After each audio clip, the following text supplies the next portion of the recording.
Education Symposium in the one county which it should be held in the state of Florida, the #1 for FCAT, St. Johns County. I'm Kim Kendall. And I'm Jill Flores. And we are the co-founders of PAGE, which is Parents Advancing Global Education. It's a volunteer parent group. And we've been active just trying to find out more information for our kids and what's coming. Why are we here? Well, by 2015, state and school districts agreed to implement digital technology in all classrooms. State law requires all classrooms to have online end-of-course exams and digital textbooks within 2.5 years. And there is no statewide plan for digital implementation. So PAGE, our parent volunteer group, has uncovered other great districts and state models around our nation that have implemented classroom digital blended learning. We will see several different types this evening, and we can't wait actually to hear from all of them. What is blended learning? It is not virtual school, and it's not computer lab. It is truly integrating technology as a resource for the teachers and students. Blended learning has gotten positive feedback from teachers and has shown tremendous student gains. The state digital deadline is really not a bad thing. First of all, our students' generation is digital. This is the world they live in. Digital provides cost savings, and it prepares our students for the over 400,000 jobs in the state of Florida by 2018 that are going to be available in the STEM areas: science, technology, engineering, and math. And it readies them to be globally competitive. And it's an economic driver. South Korea, Thailand, and Uruguay are all 1-to-1. That means they're one laptop to one student nationwide. These countries recognize the tremendous economic impact blended learning has on their nation. But that's okay. So do we. And the man that knows that better than anyone about economic drivers is our governor, the state of Florida, Governor Rick Scott.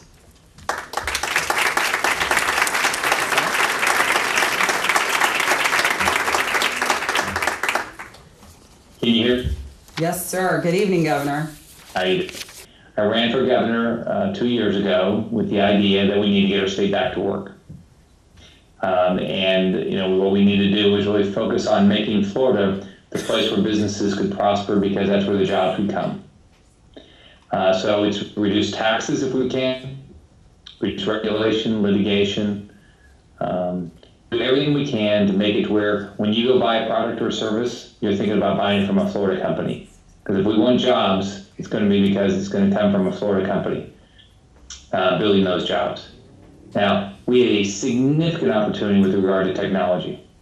But the key to that is going to be that we have an education system and we have an educated workforce that's focused on technology. So it starts, at the youngest level, whether it's using an iPad, getting on Facebook, using Google, focus on all the new applications that are out there. It's making sure that the individuals that live in Florida, in particular the young people when they're finishing, whether it's high school, community college, or university, that they're more technologically advanced and oriented than any place in not just the United States, but in the world. Because today, when you buy a product, you don't say, gosh, I'm only going to buy that product for a company that has jobs in Florida, or even in the United States. You're buying products and companies from products and services from companies all over the world. So we're competing with the rest of the world. So we have a significant opportunity if we will focus on making sure that we've got the workforce, we've got the young people that know technology better than any place in the world. So I'll be glad to answer any questions you might have.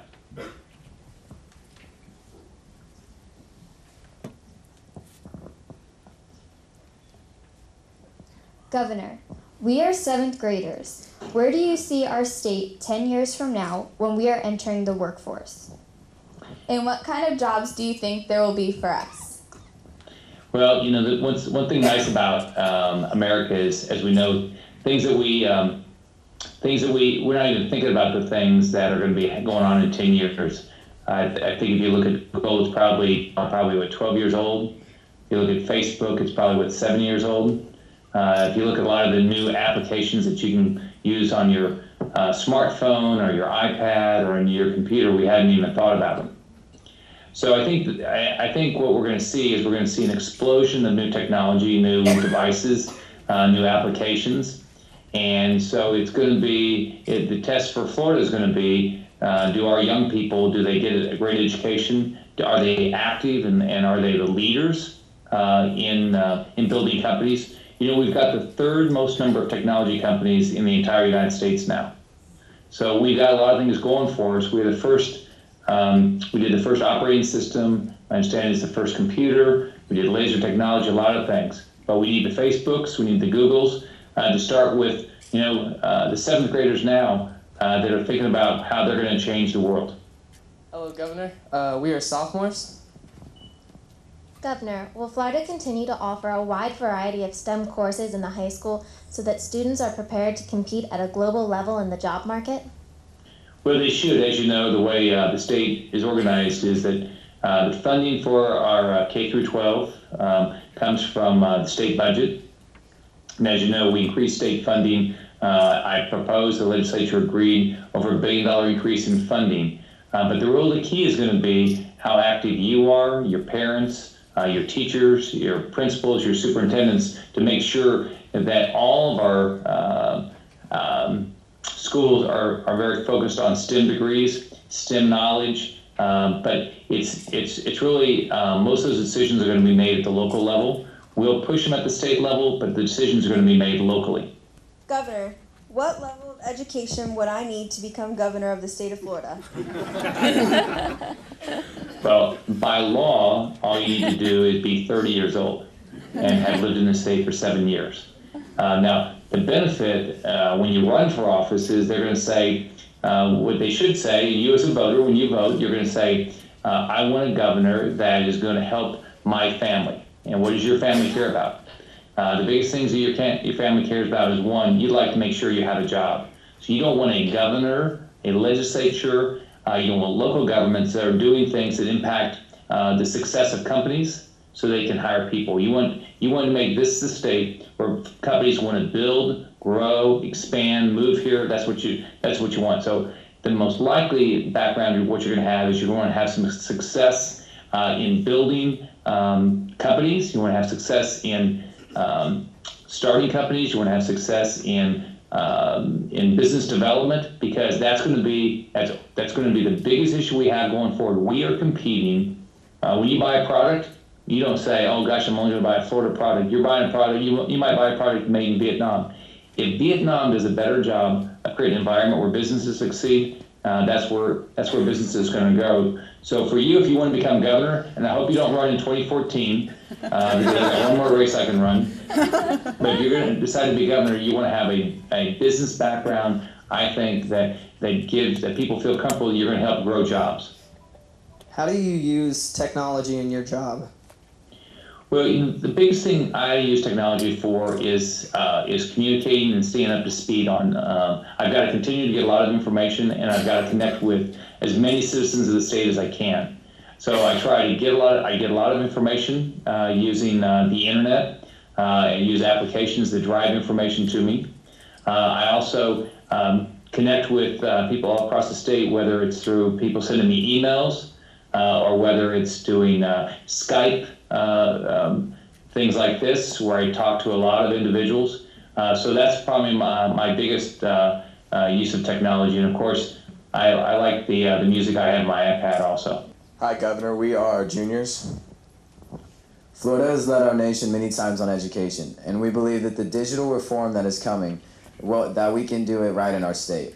We believe we can be the blueprint for the rest of the nation and take the lead. Do you agree with us, Governor Scott? Oh, absolutely. Now, the key is going to be is, one, you, as a student, you have to have high expectations. You have to make sure that your school, your teachers, your principals, your school district, they know what your goals are, that you expect to use technology, you expect to have high standards, you expect to be held accountable, so that starts with you and your families. But absolutely, we have the opportunity. You know, the great thing about the state of Florida, we have the opportunity to be the #1 place in the world to live.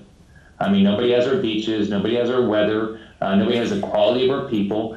We have, if you think about it we don't have a personal income tax, we have a low business tax, we've got less regulation, we're one of the best places in the world to do business. And so we have all these opportunities to grow if we do the right thing. Thank you, Governor Scott. I look forward to seeing the companies that you're going to start. I look forward to using all your applications. I look forward to seeing you on the cover of Business Week or Time or something like that because of the great things you guys have succeeded in. Good luck. Thank you. Thank you, Governor. As we've gone around, and Jill and I have been working on this for over a year now, knowing that the digital was coming, to make sure that it was presented correctly.